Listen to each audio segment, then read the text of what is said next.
শান্তিনিকেতন মানে যেন মাটির আরো কাছাকাছি। বাবুঘাটে উপচে পড়ছে ভিড়। আমার চারিপাশের উত্তেজনা দেখে বোঝাই যাচ্ছে সকলের 20 বছর পর আলিপুরদুয়ারের বক্সার গভীরঙ্গলে রয়্যাল চালচলন। এসে পরিবেশটাই convince.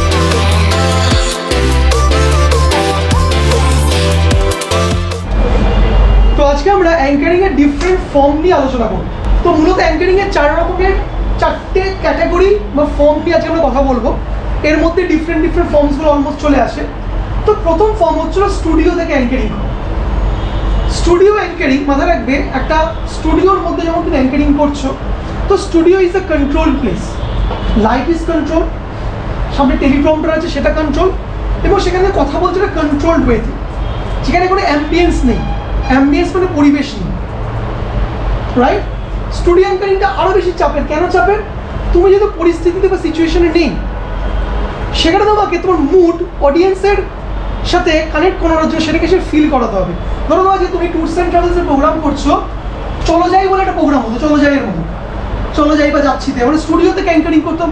Munmun Mukherjee most probably প্রোগ্রামটি করতো। সেখানে তিনি যখন কথা বলছেন হচ্ছিল রাজস্থানের মরুভূমির, শ্যুটটা করছে গল্ফ গ্রিনের স্টুডিওতে। তো তাকে সে ভাইবটাকে আনাটা খুব দরকার, সেই ফিলটা ওই স্টুডিওতে বসে। তুমি যদি সত্যি যদি রাজস্থানের মরুভূমিতে থাকো, তোমার ফিলটা অন্যরকম হবে। তুমি বলছো উত্তরবঙ্গের কোনো ঝর্ণার কথা, লেকের কথা, তোমার গলার মধ্যে দিয়ে অডিয়েন্সকে ফিল করানো স্টুডিও থেকে সেটা খুব চ্যালেঞ্জ। তো স্টুডিও অ্যাঙ্কারিং এর ব্যাপারটা কি? স্টুডিওতে আমি আছি, আমি কোনো সিচুয়েশন নেই, কিন্তু আমার কাছে ভিজুয়াল রয়েছে সেই সিচুয়েশনসে। দেখো কত টেররিস্ট অ্যাটাক হয়েছে, কত বোম পড়েছে। স্টুডিওতে দেখবে ওই মোশনটা বোঝানোর জন্য খুব লাউডলি কথা বলে। রিপোর্টার তো স্পটে আছে, সে যে মোশনটা নিয়ে কথা বলছে ওটা জেনুইন মোশন। কারণ অ্যাঙ্কারকে সেই জায়গায় কী করতে হচ্ছে, ক্রিয়েট করতে হচ্ছে। বুঝতে পারছে বিষয়টি?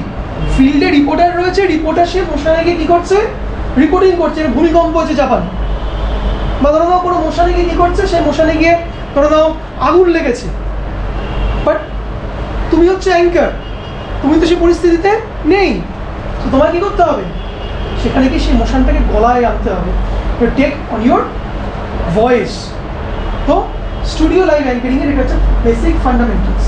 তো আমরা চারটে পার্টি আমরা ট্রাই করবো, আমরা আজকে একটা করে। তো চারটে স্টুডিও অ্যাঙ্কারিংয়ের জন্য আমি তোমাদেরকে চারটে টপিক বলবো, চারটে সিচুয়েশনসের টপিক বলবো। দেখো, তোমাদেরকে আর্টিফিশিয়ালি সেই ইমোশনাল সিচুয়েশন টানতে হবে, ফিল টানতে হবে, অডিয়েন্সের সাথে কানেক্ট করতে পারবে। ওকে, দেখো নাম্বার ওয়ান লেখো, দুর্গাপুজোর বিসর্জন, বাবুঘাটে উপচে পড়ছে ভিড়। ওকে, মানে বুঝতে পারছো, বাবুঘাটে তুমি নেই, তুমি রয়েছো তোমার সল্টলেকের অফিসের, সেখানে দর্শক, কিন্তু তার সাথে দর্শক বাড়িতে ফিলটা যেতে হয়। নাম্বার টু রিয়েল স্টোরি বলি, বক্সারের জঙ্গলে আবার বাঘের দেখা। এই 4 দিন আগেরই খবর, অনেক দেখি আনন্দ দেখেছো তোমরা। রয়্যাল বেঙ্গল টাইগার পাহাড়ে 11,000 ফিটে দেখা যায়, 11,000 ফিটে, 11,000 ফিটে দেখা গেছে বাঘ। ঠিক আছে, দীর্ঘ প্রায় 18 বছর পরে বাঘ দেখা গেল, এবং 4 দিনে নিয়ে দুবার দেখা গেছে বাঘ। 11,000 ফিটে অত বড় বাঘ থাকার কথা রয়্যাল বেঙ্গলের জঙ্গল ওই পাহাড়ের ওপরে রয়েছে। ওকে, দরকার নিউজটা রিপোর্টটাকে দেখে নেবে গিয়ে গুগল সার্চ করে। ওকে, বক্সারের জঙ্গলে বাঘের দেখা। নাম্বার 3 নম্বর লেখো, ছেড়ে চলে গেলেন লতা মঙ্গেশকর, বা শেষ নিঃশ্বাস ত্যাগ করলেন লতা মঙ্গেশকর। লতা মঙ্গেশকর তোমার কেউই তো নয়, বাট অডিয়েন্সকে তো ফিল করাতে হবে লতা মঙ্গেশকর। ওকে, কুইন অফ ভয়েস। ওকে, তুমি আর নেই আমাদের মধ্যে। ওকে, সে মুডটা। নাম্বার 4 লেখো, ভারত পাকিস্তানকে হারিয়ে জিতলো এশিয়া কাপ। ওকে, তো এই যে দেখো 4টে খবর তোমাদেরকে দেওয়া হয়েছে, এই 4টে দেখো 4 রকমের মুড। ওকে, 4 রকমের মুড।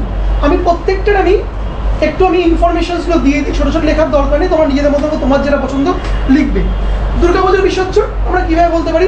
আচ্ছা, বিসর্জন উপচে পড়ছে, বিসর্জনের দুটো দিক হয়। আবার একটা দিক হচ্ছে দুর্গাপুজোর মন খারাপ, আবার সে মন খারাপের সাথে উপচে পড়ছে শেষ বিদায় তো মায়ের সাথে মানে মা দুর্গার শেষ বিদায় তো মানুষের উদ্দীপনার কম নেই। বাবুঘাটে সকাল থেকে রাত 12টা পর্যন্ত বিসর্জন হবে।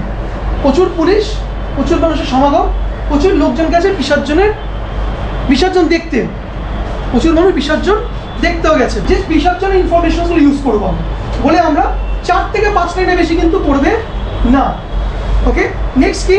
নেক্সট হচ্ছিল বক্সারের জঙ্গলে বাঘের দেখা। সালটা দেখে নেবে, 2011-তে বোধহয় লাস্ট দেখা গেছিলো, তারপর আবার 2021-এ দেখা গেল, আবার 2023-এ দেখা গেল। ঠিক আছে, মানে বাঘ, এটা কিন্তু কোনো গরু দেখা যায়নি। রয়্যাল বেঙ্গল টাইগারের পুনরুদ্ধার নয়, আবার রয়্যাল বেঙ্গল টাইগারের দেখা বক্সারের জঙ্গলে, প্রায় 11,000 ফিট ওপরে। যেটা শেষ দেখা গেছিল আমার দীর্ঘ 11 বছর তো 12 বছরের 18 বছরের গ্যাপ, তারপর এত সালে দেখা গেছে, আবার ফের 4 দিনে এই বাঘ দেখা গেল। সে বাঘের যে রাজকীয়তা, জঙ্গলে কিন্তু অলরেডি ডিক্লেয়ার হয়ে গেছিলো যে বাঘ এখানে আর নেই, বাঘ শেষ।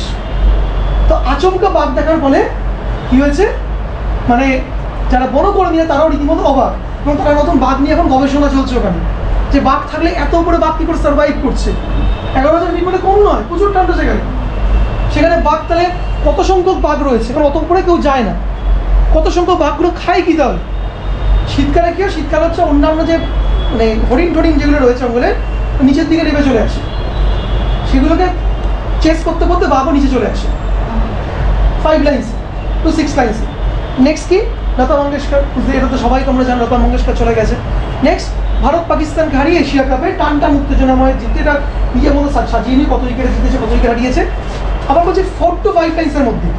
ইমাজিন করো, একজন অ্যাঙ্কার হিসেবে প্রথম তোমার চ্যালেঞ্জ, তুমি সে পরিস্থিতিতে নেই, you are not in that position, but তোমাকে দর্শককে সেটা ফিল করাতে হবে। ওকে, বলতে চাই না, দর্শককে সেটা ফিল করাতে হবে। তো 4টের মধ্যে এখানে একটা টপিক চুজ করো, সে টপিকটি 4 to 5 লাইন্স লেখো। 4 to 5 লাইন্সের মধ্যে তোমাকে হচ্ছিল 5টা ইনফরমেশন থাকবে, 6টা ইনফরমেশন থাকতে হবে। 6টায় 5W1H, মানে হোয়াট, কি, ওয়েন, কখন হয়েছে, হোয়ার, কোথায় হয়েছে, হু, কারার মধ্যে ইনভলভ, কে ইনভলভ, বাঘ আর বনকর্মী, ওয়াই, কিভাবে, হাউ, ওয়াই মানে কেন, হাউ মানে কিভাবে। এই 5-6টা প্রশ্নের মধ্যে যে কোনো প্রশ্নের উত্তর তার মধ্যে থাকতে হবে, সমঝা? তো ঝটপট 4 to 5 লাইন্স টপিকও লিখে ফেলাম, আমি ইনফরমেশন দিলাম, যার যেটা ইচ্ছা। 11 ফুট উচ্চতায় রবিবার সকাল 10টা নাগাদ বন দপ্তরে লাগানো ক্যামেরায় বাঘের ছবি ধরা পড়ে। 1998 সালে বক্সারে শেষবারের মতো বাঘের দেখা মিলেছিল। এরপর দীর্ঘ 25 বছর পর আবারও দেখা গেল রয়্যাল বেঙ্গল টাইগার। এ ঘটনায় বন দপ্তরের আধিকারিক ও কর্মীরা বেশ উচ্ছ্বসিত। গুড, বেশ ভালো হয়েছে। কি নাম তোমার? ধরে বলবে, ভালো হয়েছে। ওকে, তুই বলো দেখি। ইহলোক ছেড়ে পরলোক গমন করলেন। 8ই জানুয়ারি 2022 সালে তিনি কোভিড আক্রান্ত হন। পরবর্তীতে করোনামুক্ত হলেও বিভিন্ন শারীরিক অসুস্থতার সাথে লড়াই করতে সঙ্গীত জগতে নক্ষত্রপতন, বিশ্বজাগানো কণ্ঠই আজ চির নীরবতার কোলে। গতকাল রাতে দিল্লির এক নামী বেসরকারি নার্সিংহোমে শেষ নিঃশ্বাস ত্যাগ করেন সঙ্গীত সম্রাজ্ঞী লতা মঙ্গেশকর। দীর্ঘদিন থেকেই বার্ধক্যজনিত সমস্যায় ভুগছিলেন। অবশেষে গতকাল রাত 11:30 চিরতরে না ফেরার দেশে পাড়ি দেন প্রবাদ প্রদীপ সঙ্গীত শিল্পী। আজ দিল্লিতে গান স্যালুটে তার শেষকৃত্য সম্পন্ন হবে। শীতের সন্ধ্যায় 23 বছর পর আলিপুরদুয়ারের বক্সার গভীর জঙ্গলে রয়্যাল চালচলন। সম্প্রতি বক্সা টাইগার রিজার্ভের পশ্চিম বিভাগে ধরা পড়েছে এই বাঘের ছবি। বন দপ্তর সূত্রে খবর, আবারও ক্যামেরাবন্দি হলো বক্সা টাইগার। শেষ দেখা গিয়েছিল 2021-এ। আবারও নতুন করে বাঘের ছবির লেন্সবন্দি হওয়ার পর বেশ উচ্ছ্বাসিত বন দপ্তর। বাহ, গলার স্ট্রাকচারটা ভালো, ঠিক আছে, মডুলেশন স্ট্রাকচারটা ভালো। বক্সারের জঙ্গলে আবারও দেখা মিলল বাঘের। রবিবার সকাল 10টা নাগাদ বন দপ্তরে লাগানো ক্যামেরায় ধরা মিলল 1000 ফিটের ওপরে বাঘের ছবি। দিনের আলোয় ঘুরে বেড়াচ্ছে রয়্যাল বেঙ্গল টাইগার। ইতিমধ্যেই সেখানে উপস্থিত রয়েছে আমাদের প্রতিনিধি স্মৃতি ভৌমিক। তো মোটামুটি আমরা বুঝে গেছি স্টুডিওতে অ্যাঙ্কারিং করা কী আমরা কীর্তিকলাপ আমাদের মাথায় রাখতে হবে, এলিমেন্টস মাথায় রাখতে হবে। এবার আমরা বুঝবো যে যদি স্পটে তোমায় যেতে হয়, তুমি স্পট থেকে কীভাবে ব্যাপারটাকে এক্সপ্লোর করো, how do you do at the spot. স্পটে করতে গেলে আমাদের জাস্ট সিম্পল দুটো জিনিস মাথায় রাখতে হবে। একটা হচ্ছে number ambience and convey the ambience. Ambience মানে কি? পরিবেশ, এবং সে পরিবেশটাকে কনভে, পরিবেশ পরিবেশটা কনভে করা এবং পরিবেশের খুব ছোট ছোট ডিটেইলিং তোমার কথার মাধ্যমে তুলে ধরা।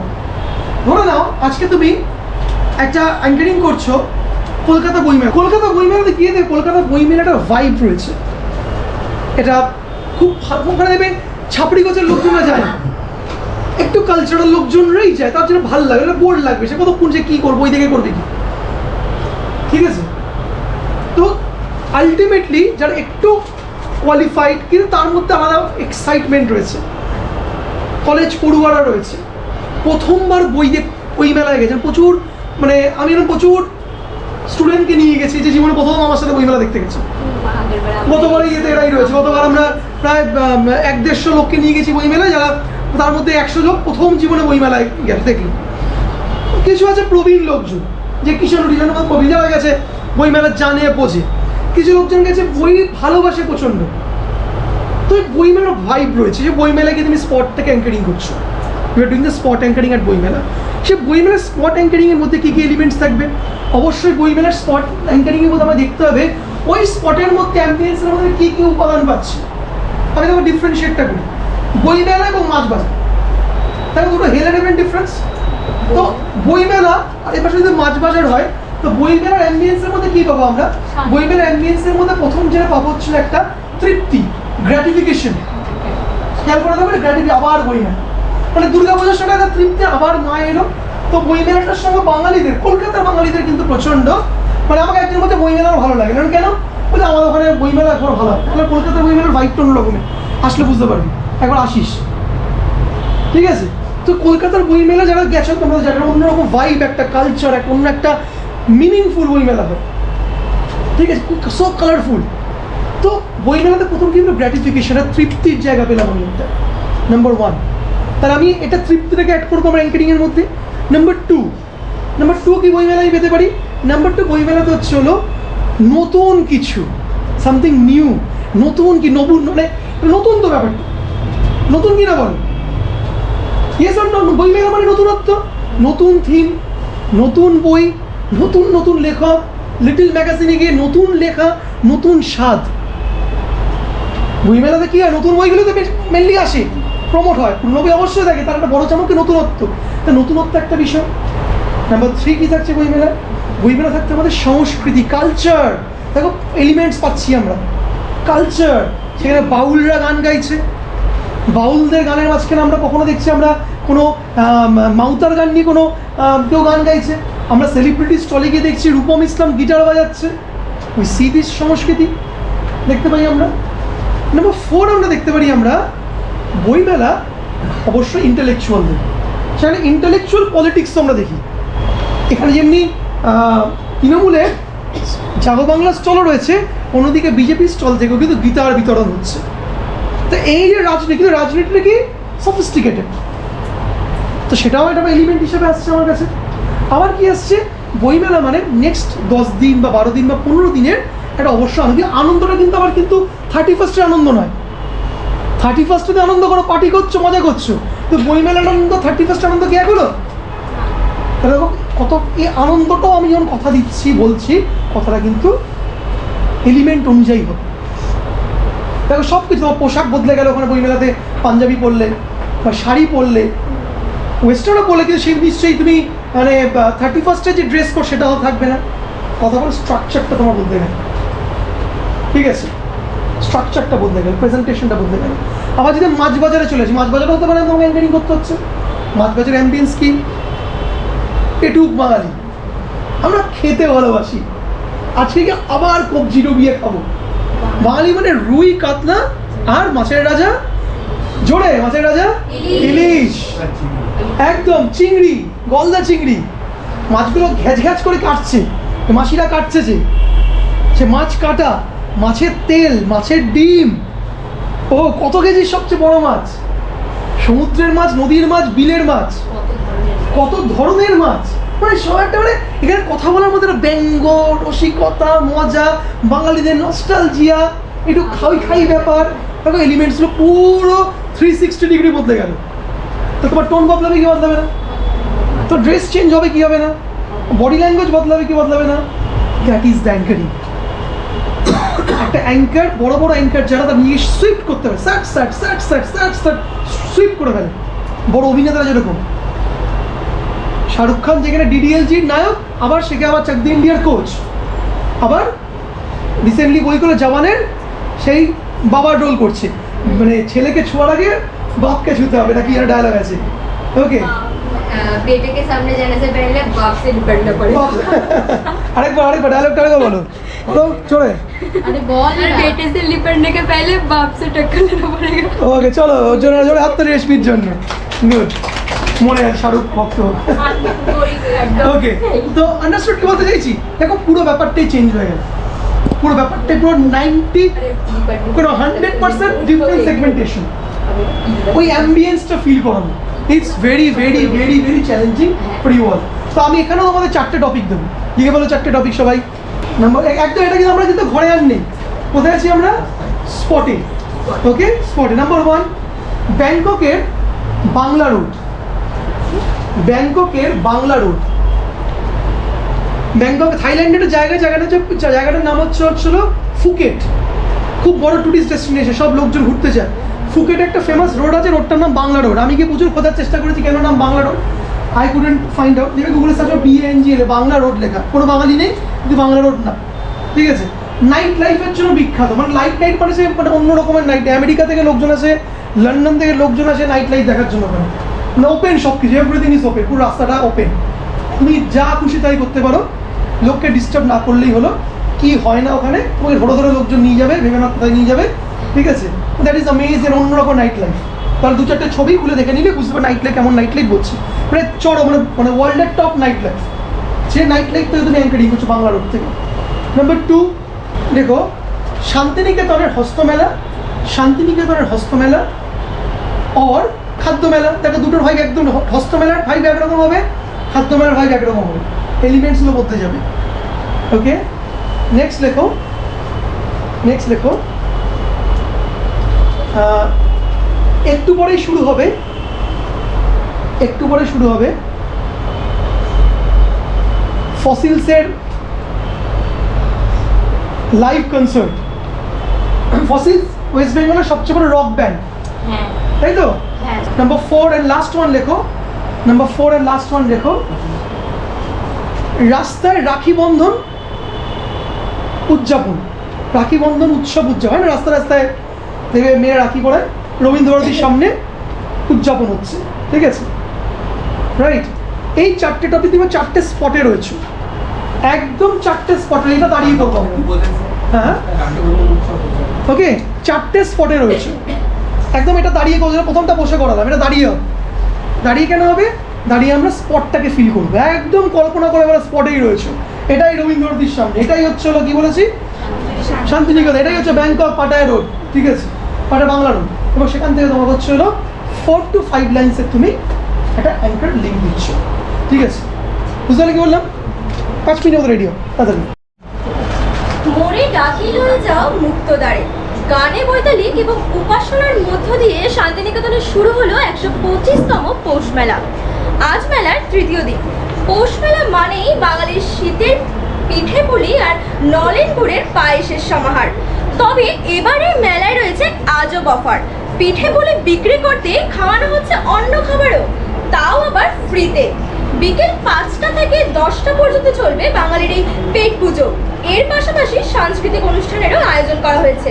আপনাদের সাথে রয়েছে আমি আকাঙ্ক্ষা, আর দেখতে থাকুন TV9 বাংলা। এখানে একটা ব্যাপার আছে, এখানে ব্যাপার আছে।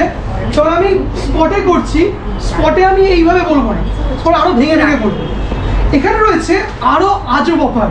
কি জানেন আজব অফারটা কি? এখানে buy one get one free, তো জানেন। এখানে আপনি যদি 1 নিমিষে 1 মিনিটে 10টা যদি পিঠে সাবার করে দিতে পারেন, আপনি বাড়ির জন্য পেয়ে যাবেন 10 পিস পিঠে নিয়ে যাওয়ার জন্য। এই যে ভেঙে বলা ব্যাপারটা, এই যে আমি যখন রিডিংয়ের ক্ষেত্রে রিডিংয়ের বলা একরকম, তুমি তখন রিডিং করছো না, আমি বলতে পারছি বাকিতে কি বলতে চাইছি, তো লাইভ করছো তুমি বিষয়টি, রাইট? বসো। গত রবিবার থেকে শুরু হয়ে গেছে শান্তিনিকেতনের হস্তশিল্প মেলা। অসংখ্য মানুষের ভিড় উপচে পড়ছে মেলা প্রাঙ্গণে। এরই মাঝেই নজর কাটছে শান্তিনিকেতনের হস্তশিল্পীরা। ডোকরার মূর্তি থেকে বুনো ফলের অলংকার, কি না নেই, নিপুণ হাতের কাজ দেখে মেলায় এসে চোখ ধাঁধিয়ে যাচ্ছে সকলেই। আবার অনেকেই আটকে উঠছে এই সমস্ত হস্তশিল্পর আকাশ ছোঁয়া দাম শুনে। এটা কিন্তু রিডিং হয়ে গেল, হ্যাঁ রিডিং হলো। আমি যেটা মানে বলতে চাইছি, যখন তুমি কোনো দেবে স্পট থেকে কেউ বলছে এই রিডিং ওয়েতে পড়ে না, তো আরেকবার বলবো এমনি নর্মাল। আমি কি বলতে, হ্যাঁ না দেখে বলি, না দেখে বলো দেখি। গত রবিবার থেকে শুরু হয়ে গেছে শান্তিনিকেতনের হস্তশিল্প মেলা। অসংখ্য মানুষের ভিড় উপচে পড়ছে মেলা প্রাঙ্গণে। আবার সেই রিডিং এ পড়ছো তুমি, দেখো এইভাবে পড়ো না। প্রথম দুটো লাইন বলো, গত শনিবার থেকে শুরু হয়ে গেছে শান্তিনি হস্তশিল্প মেলা। শনিবার থেকে শুরু হয়ে গেল বহু প্রতীক্ষিত শান্তিনিকেতনের হস্তশিল্প মেলা। আর সেই মেলায় কিন্তু চোখে একবার এদিক তাকালেই বুঝতে পারবো আমরা ঠিক ঠিক করছে মানুষের দিকে। কিন্তু কিসের টানে মানুষ এত আসে? শুধু শান্তিনিকেতনের নয়, বেশিরভাগ লোক কিন্তু বাইরের লোক। এবার বাইরের লোক যে আসার মেন কারণ, এখানে যে জিনিসগুলো তারা পাচ্ছেন সেগুলো কিন্তু সেখানে তো যায় না। কারণ শান্তিনিকেতনের আশেপাশে যে সমস্ত আদিবাসী পল্লী আছে, সেই মানুষটা নিজের হাতে বানায়, হাতের কাছে যেটি পায় সেটা কি এক আজব মেলা। এই মেলা দেখার জন্য লাখ লাখ করছে, লাখ লাখ মানুষের বুঝতে বলতেইছি। স্ক্রিপ্টটা তো এটা স্ক্রিপ্টেড ওয়েতে বলছো কেন? তুমি স্ক্রিপ্ট করেছো ভালো কথা, but don't present it as a script. তুমি তো না দেখে সিচুয়েশনে বলছো। দেখ আপনি শান্তিনিকেতন মানে যেন মাটির আরো কাছাকাছি, আর তার স্পর্শ পেতে আসতেই হবে সোনাঝুরির হস্তশিল্প প্রদর্শনীতে। আদিবাসীদের তৈরি নানা রকম সূক্ষ্ম শিল্পকর্মের নিদর্শন যেন এই মেলাকে পরিপূর্ণ করে তুলেছে।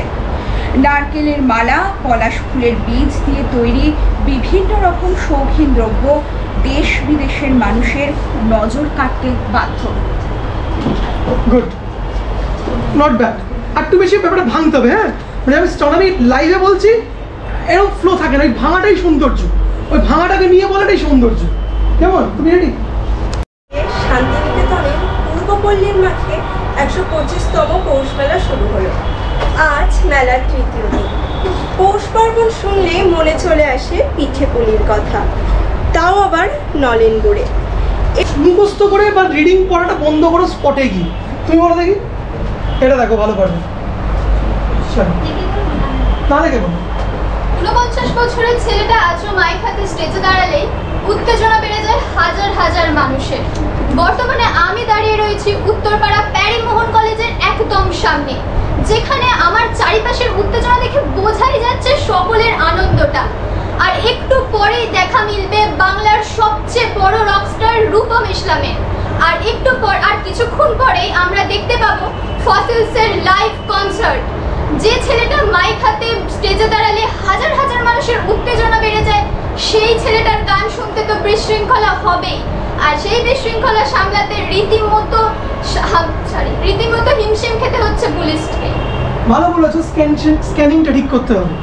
থামো, চোরা নিঃশ্বাস না, এত তারা কিসে?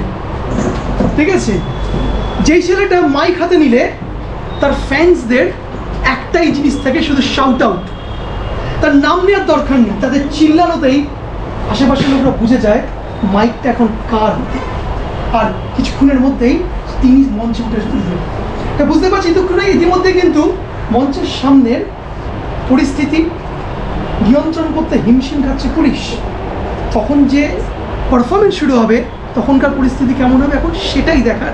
কিন্তু রূপম ইসলামের 49তম জন্মদিনের ঠিক আগের মুহূর্তে তার এই কনসার্ট, তার ভক্তজনরা তাকে কিন্তু বার্থডে উইশ করবে, এটাই স্বাভাবিক। এবং আমরা কথা বলে জেনেছি এই বার্থডে উইশ করার জন্য তারা এমন কিছু জিনিস সারপ্রাইজ নিয়েছে, যেটা আপনাকে এখন বলবো না, আপনাদেরকে স্পয়লার দেবো না, সেটা কিন্তু রূপমকেও সারপ্রাইজ দিতে পারে।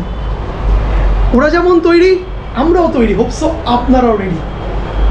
বুঝেছো, একটু ভাঙো ব্যাপারটা, এক টোনে বলুন, রাইট?